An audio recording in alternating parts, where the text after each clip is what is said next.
So my sister's partner approached me with a project idea, but with a caveat. I had to finish it in time for her birthday, in 5 days. My sister is a huge Star Wars nerd and she loves to collect, so naturally I wanted to nail that theme. Enter the lightsaber case. Let the chaos begin.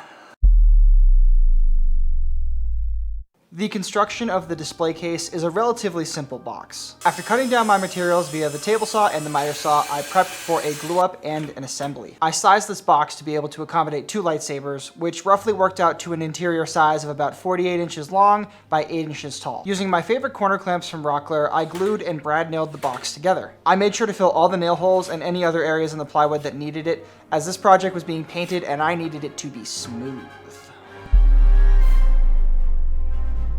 With 1 day down, it was time to kick this project into high gear. I cut and fitted a back panel and attached it via glue and brad nails. Now it was time to work on the face frame. To avoid time on clamping and drying, I used CA glue and accelerator to get the frame together quickly. Then I used a 1/4 inch slot cutter bit in my palm router, which to my surprise worked incredibly well to cut a recess for the acrylic to sit into. I squared up all of the corners using a chisel. Next, I needed to cut down the acrylic sheeting to its final size. You can find this acrylic at Home Depot or Lowe's in the glass section. I'll put a link in the description. I first tried to use a straight edge and a utility knife to score and snap the acrylic sheet to its size.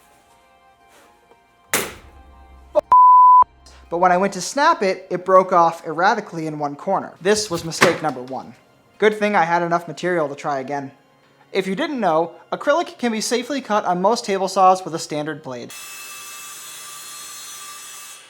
Be sure to use dust collection because it will send tiny pieces of plastic all over you.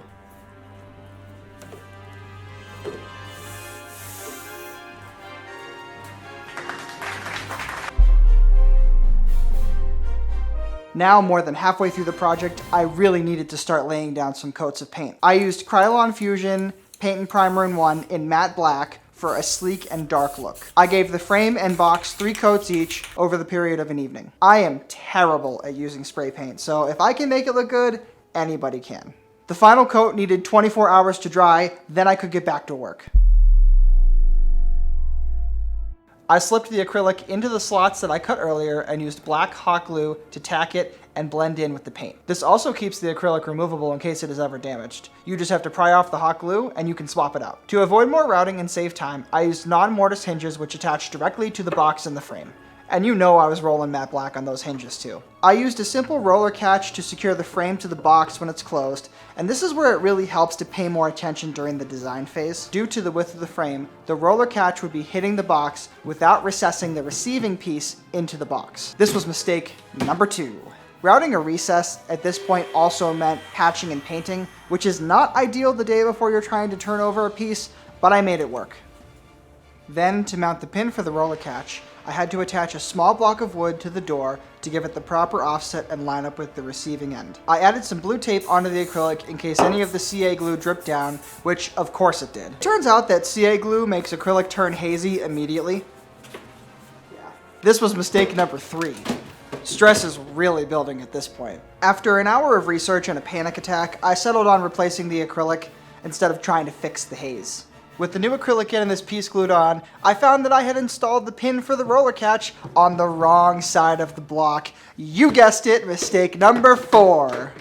I am really on a roll here. I swapped the pin for the roller catch to the other side and was finally able to get it to latch free and clear and was able to breathe a sigh of relief. I took the time to make some custom lightsaber holders using some hardwood. I created a bevel in the long pieces to act as a resting point for the blade and the hilt of the lightsaber and got them painted up. Unfortunately, I don't have any footage of them installed. My sister's partner wanted to do that part himself and I don't have the lightsabers on hand. Now it was time to do the reveal. My sister knew she had a gift coming, but she had no idea that she had this coming. Oh, I freaking love it. Thank you very much. You're Thank welcome. you. Oh, it's beautiful. I can't wait to display that in my room. I'm going to have to find a place to put it. Yeah.